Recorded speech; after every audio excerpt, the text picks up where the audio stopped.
I'm Mark Best. Hi, I'm Jacquis from Nomad. And this is Taste Dining at Home presented by Diners Club. Today I'm cooking roast Magra lamb loin with potatoes baked in salt and harissa. And I'll be cooking an olive oil ice cream sandwich with halva, pistachio and honeycomb. Hello and welcome to the Taste Dining at Home series presented by Diners Club. I am your host for the series, Alice Zaslavsky, otherwise known as Alice in Frames, and I'm so pleased that you're joining us here again. I'd like to begin by acknowledging the traditional custodians of this land from which I'm streaming to you from, the Boonwurrung people of the Kulin Nation, and pay my respects to elders past, present and emerging. Today we are in for a treat because we have a chef who represents an incredible spanning career of fantastic restaurants and expertise, and an up-and-comer from one of Sydney's hottest restaurants who is set to set the screen ablaze with ideas, concepts, and her recipe. So without any further ado, please welcome to the screen Mark Best and Jacqui Challinor. Now, Mark and Jacqui have cooked two dishes. G'day, hello. You've cooked two dishes that represent spring and really kind of encapsulate the flavours of spring. So let's begin, actually, Mark, with your recipe, which is a delicious spring lamb recipe. And we're so fortunate to have a spring lamb farmer, Tim Leahy, to chat a little bit about what it is that makes Australian lamb so special. Tim, welcome to the series.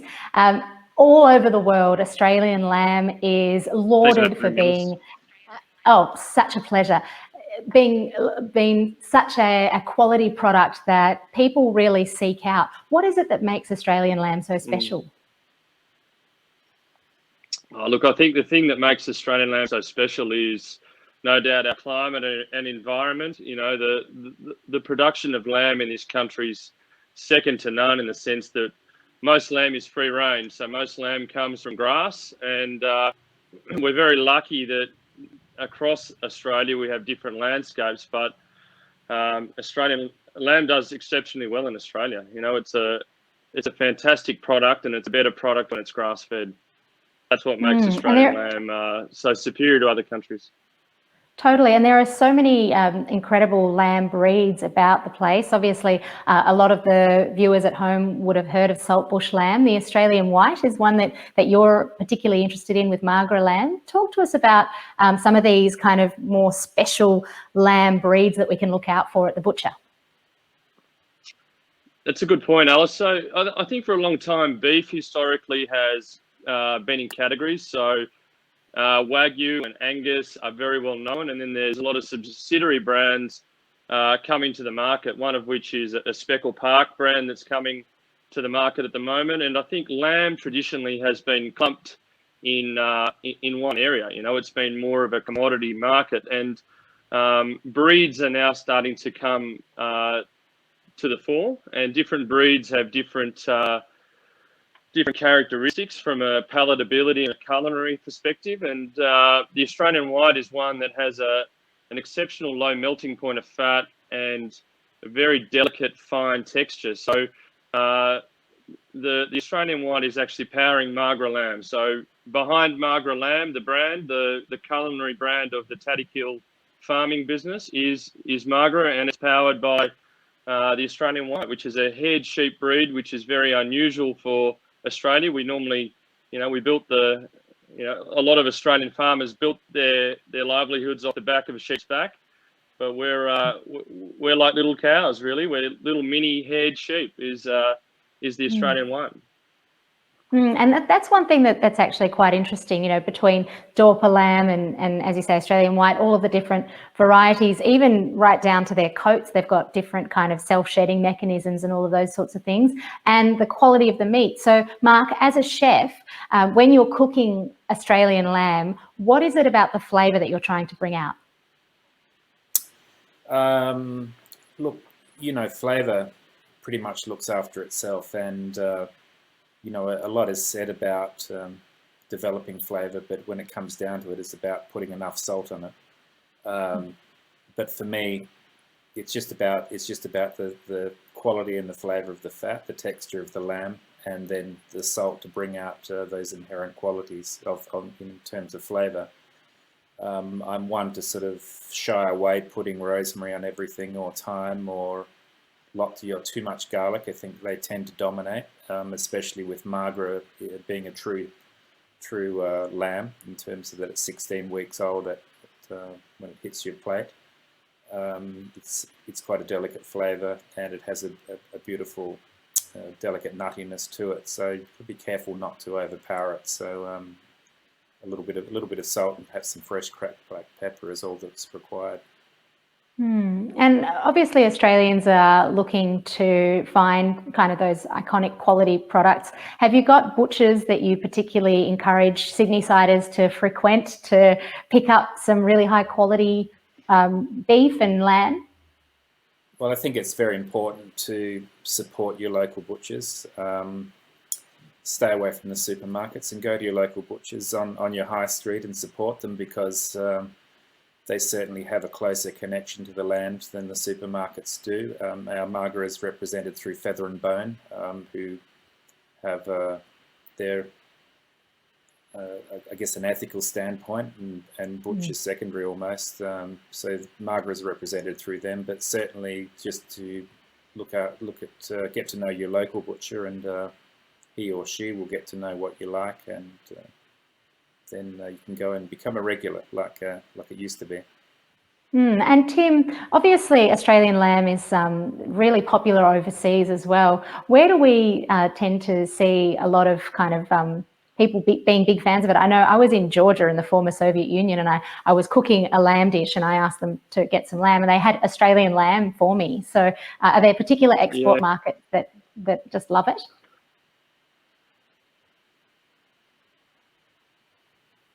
Probably the two biggest export markets we have at the moment are the US and China. So with the US, only 1% of Americans eat lamb, but year on year over the last 5 years, our lamb exports have grown over 20% into that market. So we have a large proportion of our lamb ends up in the US, and from a culinary perspective on the menu at food service, it's actually very highly priced in comparison to beef. Australian lamb now with the EU relaxing, so New Zealand has inherently sent a lot of lamb to the UK. I think you'll see a lot of Australian lamb ending up in the UK as well, which is our Kiwi counterparts have had it over us for some time with their free trade agreements, and I think you'll find Australian lamb really starting to find a place in Europe. Yeah, so America and China, and I think the emerging market will be Europe. And one thing actually I think that lockdown has done for a lot of people, and certainly home cooked consumers, is that they're finding product that would otherwise only be seen on restaurant menus, and they're being able to cook it at home. And secondary cuts, you know, we've got more time to cook, and lamb secondary cuts are fantastic. So things like lamb shanks, for example. Mark Best, do you have some favourite secondary cuts of lamb that you like to cook with? Yeah, shanks are probably the go-to and most accessible for people, but you might want to try the necks off the Magra. I think it's the primo cut. Necks are just incredible. So we saw them vertically down the middle, cook them on the bone, but with the fat cap on, absolutely stunning. If you're into your Dorpers, you might want to go for their fat little tails. So again, that's a delicacy, probably in Georgia, in Russia, but maybe a bit risky for our consumer market, but it's all about education. We're getting them there. Yeah, and I suppose that's really why I'm so glad that you can be with us, Tim, because it is about connecting paddock to plate and connecting the farmer with the consumer. So is there something that you particularly like to leave us with as a message for consumers to kind of go away with and absorb and digest and think about next time that we're buying meat from the shops? It's a good question or statement, Alice, but what I would say to the consumer is that genuinely the Australian farmer is exceptionally passionate about not just their lamb, but their ecosystem and their environment. So I think over the last little while, there's probably been farmers in general copped a little bit of a tough run But farmers are inherently very, very passionate about their land, and they're very, very passionate about their animals. So the greatest care is taken. So if you meet a farmer face to face, the effort that he will put into that meal that sits on your table starts well before gestation. So well before that lamb has been conceived, he's already thinking about the I guess the nutrition of that animal before that animal's conceived. He's so passionate about getting things right with his genetics. He's so passionate about animal health.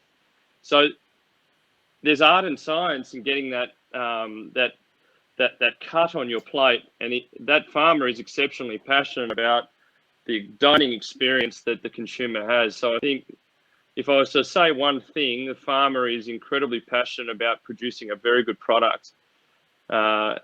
Would be what I would say, yeah. And that passion is absolutely palpable from you, and we're so grateful for your time, Tim, for having this chat with us and giving us a bit of inspiration. Thank you so much. And obviously, Mark, when you cook with lamb, you're cooking with fire, and what a perfect opportunity to bring back Jacqui Challinor from Nomad restaurant in Sydney, where a lot of your cooking, Jacqui, is in fact done over fire. Talk to us about some of the exciting things on your newly reopened restaurant's menu. Margaret lamb neck. Yeah, actually, like as Mark was saying, lamb neck is one of the most incredible cuts, and it's probably my favourite to work with. So that is making an appearance on our new menu. Yeah, just excited to get back in and start using the fire again as like a core ingredient into the cooking and the menu. So yeah, it's an exciting new step for us. And as part of the series, we had Clayton Wells and Otama Carey chatting last week about putting things over fire, and they were particularly big fans of putting vegetables over fire, which I am as well. Is there a particular veg, because Mark Best, you know veg very well, so is there a particular vegetable that you like cooking over fire that you've been playing with lately? I always go for the more maligned vegetables, you know, the Brussels sprouts, etc. Things, Swedes, things that people have had traumatic experiences with as children. And so I say cheaper than therapy is to try a new recipe. And so especially Brussels sprouts, just I love to use the spray-on olive oil. I use quite a bit. Just putting the Brussels sprouts in a hot oven, 180, 190, spray on the olive oil, perhaps some Korean chili flakes and a little bit of sea salt or even some light soy on at that stage, and then just roast them until they're golden. Also roasting, we used to wood roast whole cauliflowers. We would slow roast entire cabbages just without removing any of the outer leaves until they were almost golden inside. All the sugars had caramelized, like absolutely stunning as, you know, centerpieces for dinner. So really meat wasn't missed, you know. Delicious. And Jacqui, obviously vegetables will be a big focus, you know, as more people eat more and more plant-based diets, and Nomad has an incredible array of vegetable dishes. What are you putting over fire in that department? You know, it all sort of is just depending on the season, but as Mark said, I know we're kind of pushing out of it, but cauliflower works so well in the oven, and also, as Mark said, just roasting them whole in the oven. I love to serve them with currants marinated in just like a red wine vinegar and just let that soaking through with some onions and lots of fresh herbs, mint, chives, parsley. That's probably one of my favourite ways to do it. But yeah, you know, like whatever's great, whatever's looking good. But I love brassicas on the barbecue. They always and yeah. And are you steaming those collies before they go onto the fire hole, or are they going in raw and just leaving them on forever? We kind of play around with two ways. Often we'll do whole wrapped in foil just to let them cook through for a while first without colouring them too much, and then once they're ready to go, we'll take them off, hit them with a bit of oil, and then just colour them up nicely. I prefer not to. I get them in the oven and get that flavour. Love it. And it feels like something that's very achievable for the home cook as well. Is that something that people can do at home just the same way, foil and then no foil and lots of oil? Yeah, absolutely. It's easy enough to do. Love it. And the combo of the flavors out of the wood fire, but you know, it's achievable most definitely.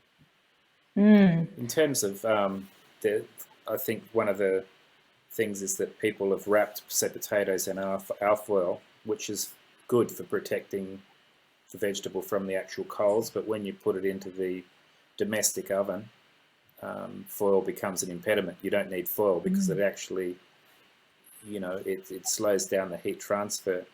So I tend to wrap things in baking paper and a little string around the top. You know, just ordinary glad bake I find far more effective. It allows a little bit of evaporation and develops the flavour and allows things to caramelize really nicely. You can put all your aromatics in the bag, whether it be potatoes or Swedes or beetroots, whatever.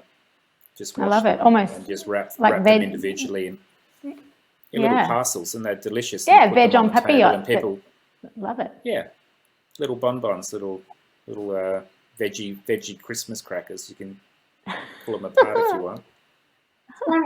And is that some inspiration for you, Jacqui, for Nomad's menu? Veggie bonbons? Yeah, I've actually got Mark on contract to help out with the menu. So yeah, veggie bonbons it is. I have to speak to my manager. Yeah.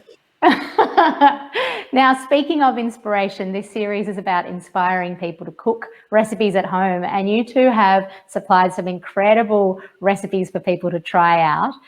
Jacqui, your dessert, I'm going to start sweetie first, is kind of like a millefeuille crossed with an ice cream sandwich, I suppose. And I love the idea of that halva crumb on top. Is it something that you were inspired by anything in particular? Baklava is probably my all-time favorite thing to eat. I'm obsessed with it. Like obsessed with it. So that's probably where that idea came from. And I previously worked under Dave Sirakis at Zanthi, and we did an olive oil ice cream there, which just I'd never had anything like it before, and it just blew my mind. And I've always kind of wanted to put that into something and turn it into my own. So the whole lot of ideas sort of melted together and turned into the dessert. So I love it. And the notion of a no-churn ice cream is always very appealing to me, and especially appealing to people at home. Have you got any top tips for parfait or ice cream making at home? Look, it's pretty simple. Obviously, don't scramble your eggs in the beginning. You don't want to be doing that. Just keeping an eye on the temperature.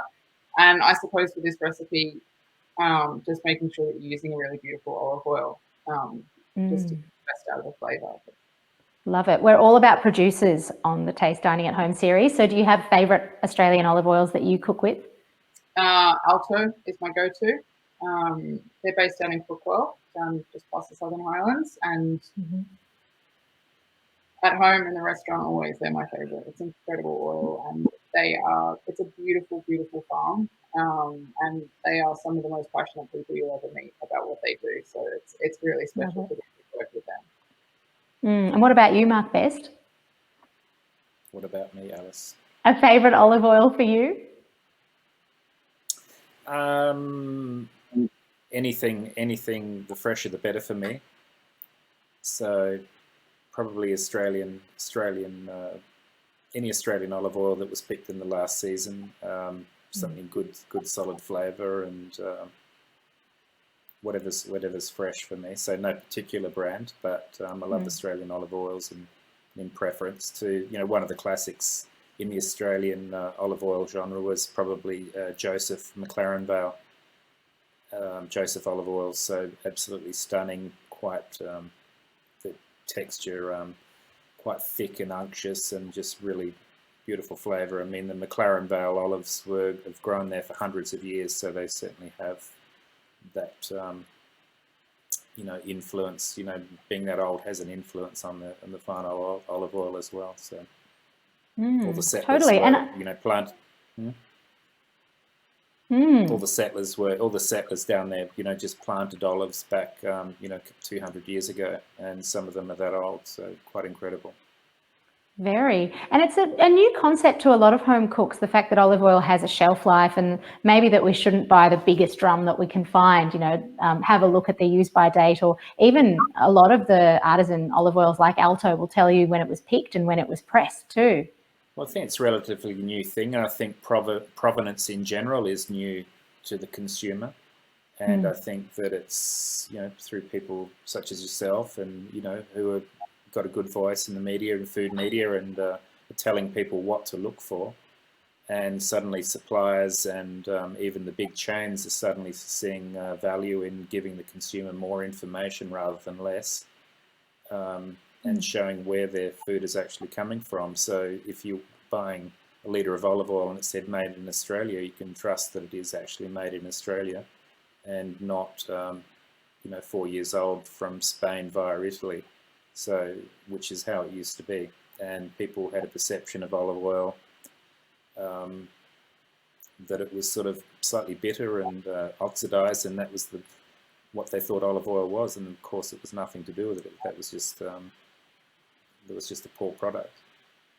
And obviously, that's so true. And I think people watch this on Taste of Sydney are already very much recruited to the converted here. But for people that are visiting Nomad for the first time, that perhaps are unfamiliar with some of the provenance of the restaurant, Jacqui, who are some of your favourite suppliers? Sorry, Alice, we're breaking up a little bit there. Can you repeat? Cool. How am I now? Yeah, you're it's good. The wonders of the internet. Excellent. So Jacqui, for you, who are some of your suppliers at Nomad that you're particularly proud to support? Look, we have from the get-go, we've worked with Melinda Park for our pork out in the Hawkesbury, Willowbrae for our goat's milk, Sticks Farm also out in the Hawkesbury doing amazing organic produce, chemical-free. I had the most insane mushrooms from there the other week that I had with a steak, and they were better than the steak. So there's beautiful things about, we've always worked really closely with our goats at Cook's Co-op, and so there's a lot at the Hawkesbury's probably where we go to for a lot of our suppliers, and maintain those relationships with awesome people that do really great stuff. And Mark, for you, I think this is probably the longest that you've had a chance to spend some time at home and do a whole lot of cooking. I've loved watching your behind the scenes and your Insta stories of what you've been up to in the kitchen. Are there any producers or suppliers that you've kind of connected with through this time that you're really loving cooking from? They're learning to cook again. This time. I mean, of course, home cooking and restaurant cooking are entirely different disciplines. I've always been a bit of an avid home cook because they're so different. Level of control, etc., is entirely different, and your audience is different. And so I've actually, really loved this period and cooking, getting back to the fundamentals, like everyone else, of sourdough, but now moving into Roman style focaccia and buffalo yogurts and all those sort of things, and matching those with some of the ethical sort of beef products from Feather and Bone has been quite a revelation. Those Wagyu is one thing, but when you start getting Hereford off regenerative farms, etc., it's almost like a memory of what beef used to tasted like back in the 70s. It's quite interesting. And then organic vegetables from Sticks Farm, and going up the road to Whole Food House as well, and just seeing what organic vegetables are there, and just it's not more expensive. In fact, it's I think often going to supermarkets and buying things, that it may be cheap, but in terms of value, in terms of shelf life, etc., and also the nutritional value that you're getting out of it, it's much better to buy this type of vegetables, from organic stuff. It just lasts so much longer. working with Delcato avocados. Had 2 trays delivered nearly 2.5 weeks ago. They're still sitting there, absolutely perfection. They tell me anyone that's ever bought an avocado off a supermarket shelf and tell me how long it lasts, it's a bit of a lotto. So, it's that type of thing. So that value equation, I'm really enjoying working with, just getting back into the fundamentals of cooking and being a cook, really enjoying rather than a small business person. I love it. And all of those kind of practices, the sourdough baking and the fermentation, obviously Nomad does a lot of their own things in-house. Is there anything that you've really missed, Jacqui, being away from the restaurant, that you've been dabbling in at home, or you're looking forward to doing now that you're coming back? Our charcuterie program is something that I've just missed so much. We were lucky enough to be given some space from the guys at Oz Harvest a couple of months back, and we got in 200 kilos worth of meat and salted and cured and hung it, and going back in and trying a few of those pieces was just such a happy memory to go back to. So that's probably my biggest one that, myself and the whole team are so excited about getting back into and trying again. Lots of new ideas when it comes to that.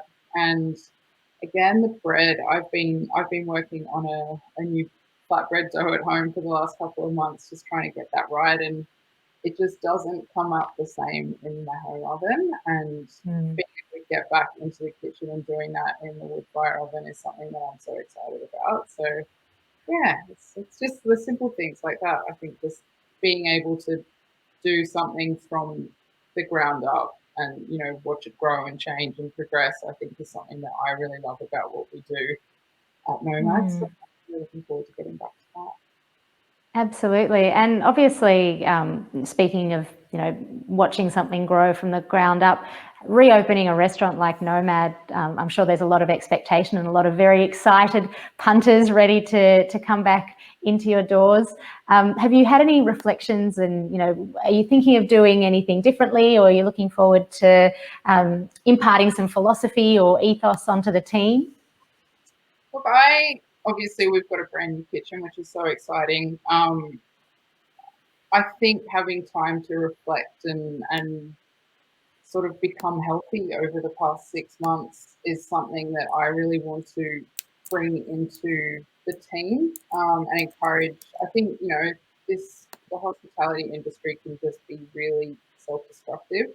And so I want to sort of encourage our team to put themselves first to a degree, without calling it sick. I want to try and bring some sustainability to our careers within our kitchen, and hopefully, the industry is changing a lot, but I would like to see, that stretch a bit further, and I think that starts from each of us encouraging that within our own kitchens. So that's a big priority for me going back into it. I think you can kind of lose sight of that a lot, so that's a big one for us going forward, and just really get back into doing what we love to do, and yeah. I love it. And Mark, for you, what's the word that I'm looking for? We're thrust onto screens around the world during the final table, and you've got fans globally that I'm sure are tuning into this. What's your word you're searching for? We'll go with that. And you were robbed. We all know that, because obviously your pigeon dish was just bueno. But the reason that I brought that up is because I think one of the things that was so striking about the way that you spoke about being a chef, you've obviously had a long career as a chef, and you've worn so many different hats. So is there any kind of wisdom that you'd like to impart on up-and-coming chefs, on young chefs leading brigades, that you wish that someone had told you, 15, 20 years ago? Look, I always wanted a mentor. I think that young chefs flick around too much now. I think they need to probably stay and work for someone, who has the chops and, who's well regarded in the industry by their peers, and work for them for a good amount of time, rather than going, restaurant to restaurant, year in, year out, building up a list of names, but not really a resume. The other thing I would say to young chefs now is probably to get back to the fundamentals of cooking and stop. Don't worry about being a celebrity. Don't aim for celebrity; it'll come. You know. Sort of, I think that's some of my thoughts on. It's a bit hard to comment now. I mean, it's so weird. I mean, it's even strange commenting about the restaurant industry. It's in such, I guess, nicest word would be a hiatus at the moment. You know that it's hard to comment on it. And actually, this is a perfect opportunity, though, to comment on the hiatus and some of the appreciation that I certainly know myself as a diner. I have even more of an appreciation for the craft and for the effort and for the cost of things. Is that one of your hopes for when people return back into restaurants? So what I think is, you know, one of the better outcomes of this time has been people, you know, going back to cooking. They're learning to cook again, which is fantastic. I think there were skills that were sort of dying, becoming more and more reliant on restaurants and going out, and now they've had to learn to cook, which is great because it's given them a greater appreciation of ingredients and also the cost of ingredients and what for our restaurants to return and to survive, people need to pay more.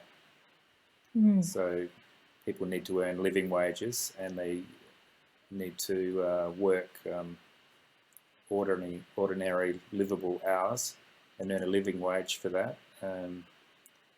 So, you know, they are some of the couple of the biggest stresses in our industry. So people need to pay more for that service, and it is a service that they're paying for. So food and wine doesn't magically appear on your table. There's a whole production behind that, starting in the vineyard or starting in Tim's paddock, you know, before it gets to, many people have to have their palms greased by the time it gets to your plate or your glass. So I think that consumer awareness is important, and I think it's maybe they have more of it going forward. So it sounds to me like what a perfect opportunity to speak to everyone today, you know, about sustainability, about sustaining the individual within the restaurants, about sustaining the businesses, and about operating in a sustainable way as producers and farmers. And what a perfect segue into some audience questions. And our first one is a doozy. What a good one. It's all about spring. What's your favourite seasonal produce to cook with in spring? Jacqui, we'll start with you. Broad beans. Broad beans are my number one. And they're just so great utilised whole as well. I think people think that they're really nitpicky, and I think certainly over my years in the restaurant, you know, you always cringe when broad beans come up, but they're just incredible, and my favorite thing to do with them at the moment is just braising them with tomato, garlic, saffron. So I just pop the pods out and then I slice the skins up as well and put those into the as well, and they come up incredibly. Just let them cook for an hour really gently, and it's great with meat, it's great with fish, it's great on sourdough. It's my favorite thing at the moment. Yum. Absolutely. Couldn't agree more. And what about you, Mark Best? Couldn't go past spring asparagus when asparagus season comes in. Having a look at all those little withered bundles of imports over the year, by the time we get to the first spring asparagus, and it's as thick as your thumb or thick as my thumb.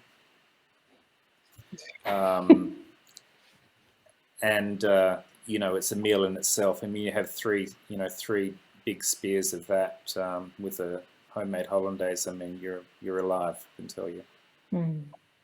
Delicious. What a great time of year for produce. A good question. Okay, our next question. I'm going to start with Jacqui for this one too, because we have talked lamb a lot with you, Mark Best. So, Jacqui Challinor, what is your favourite cut and way to cook lamb? Lamb neck. People are often a bit scared of it, but it's incredible. The flavour that you get out of a neck and just the beautiful fat, it's so good. We confit it a lot at the restaurant. slow roast it, braise it, put it in curries. It's just like endless possibilities. But yeah. And do you have to ask your butcher for it especially, or is it pretty accessible for home cooks? Look, I think butchers, you should be pretty easy to get. I mean, it's definitely not something you're going to find on a supermarket shelf. But butchers, I think, if you've got yourself a good butcher, I think you'll be able to get your hands on it pretty easily. Great. And Mark Best, if it's not lamb neck or lamb tail, where are we going? Look, one of the things that we've tried to do with the lamb is to stop, and talking about sustainability as well, is in terms of stop doing those sort of classic lamb cuts where you're Frenching it, or the racks, etc., and putting it all. There's too much going into the trim bucket. So also the necks is something that might, because of lack of knowledge from the consumer and also the butcher, it's something that we're trying to educate people into using. So instead of having a Frenched rack, leave the fat on, and also there's no need to French it. I mean, it's just sort of an affectation almost that there's no need. It's all delicious. So every part of the animal has taken a lot to grow. So it has equal importance from the shank through the tail through to the neck, and so that we try and treat the whole lamb as there's no cut that's more important than another. Brilliant answers both. Now, Jacqui, what is your trick to getting the ice cream out if it's stuck in the mould? Didn't listen to the tip with the baking paper. So, I mean, first and foremost, make sure you line your tray with baking paper or something so that it pops out easily. But if you forgot, you can pop just a warm tap, pop the mould upside down under the tap just quickly, just to loosen the sides, or you could also run a warm knife down the side of the tray as well. Love it. That's good. I can't wait to try that parfait. Okay, last question. Mark Best, we'll start with you. What do you normally cook when you're at home? Well, currently my family is totally addicted to oven-baked chips, so we're having a big run on Sebagos. So my tip, either that or kipflers, skin on. So then just cutting them quite thin, leaving the skin on, washing the Sebagos because they're always covered in mud, and then parboiling them. So a big handful of salt. So we're sort of replicating sea level saltiness, which is 5%. If anyone didn't know, between about 4.8 to 5%. So measure your water, weigh your salt, no guesswork. One man's pinch is another man's handful. So just you need to measure, and then just bringing from cold start, bringing the potatoes up to the boil, and simmer them probably 3 to 4 minutes, and then drain them. And then I just preheat the oven to about 185. Again, my spray olive oil, throw the chips on a preheated tray in one layer, give them another spray, and off you go, about 45, 55 minutes. Perfect. And you can eat them every day because not loaded with fat, and they're delicious. And I challenge you to deny eating them every day once you've had them once.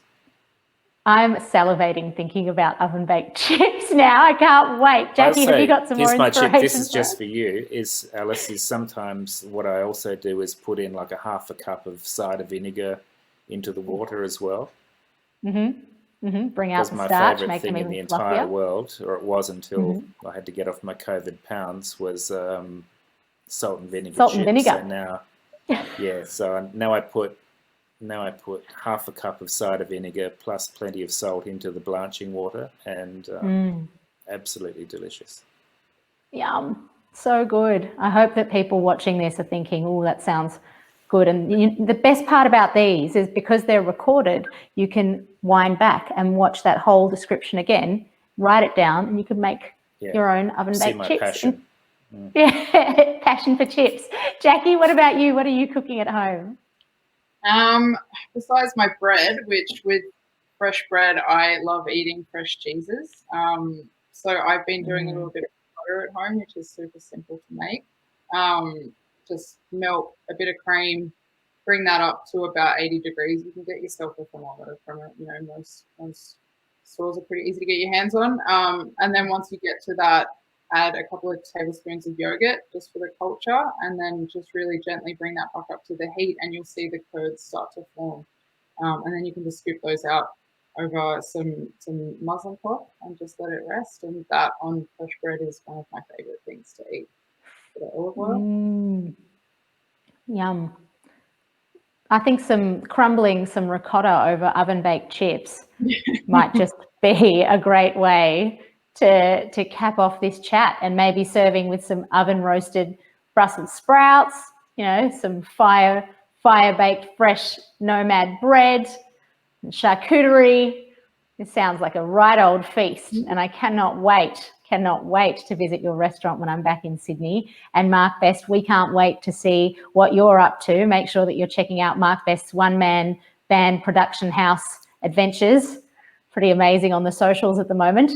But what a pleasure it has been to chat to you both today, and I hope that everybody at home is inspired to cook your dishes, because that's part of what makes this series so fantabulous.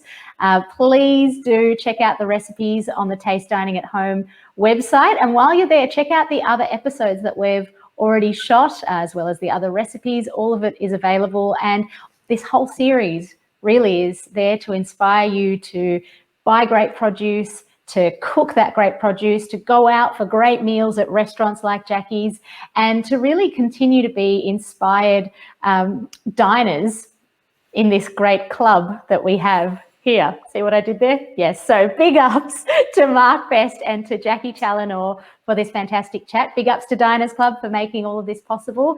Thank you to you for tuning in, and to Taste Dining for making all of this possible as well. So we'll see you for our next chat very soon. But for now, from us, it's over and out. Take care. Bye, guys. Thank you.